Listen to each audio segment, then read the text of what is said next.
So, ano po yung pinaka-concern mo, ma'am, sa hair? Yung hair, yung white hair. Okay. And then, yung cut, ma'am? Bali, yung length niya, kasi maintain na lang. Tapos, lagyan na lang ng layers. Yan Sige po. Yeah. Sige, so, hanggang kung saan kaya din ng hair mo, ma'am, basta merong magbe-blend dyan na ano. Then, kita yung sticks ng highlights, ma'am. Okay. Yun yung gusto mo. Alright. Basta wag lang yung masyadong too light na yung tawag nito, loud yung color. Loud na color. Sige, ma'am. Yeah. Ibabagay naman natin yun sa ano mo. Tsaka para hindi ka na ma-stress itong ating buhok. Oo. Kumusta, Ma'am Marilu? Yeah, maganda. Achieve. Diba? Yeah.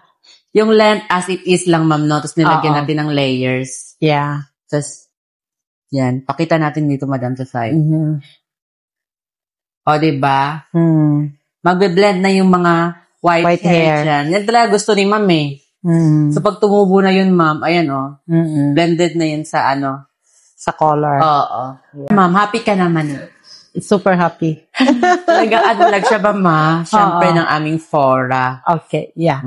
Yeah. Thank you, Ma'am Marilu. You're welcome. Thank you.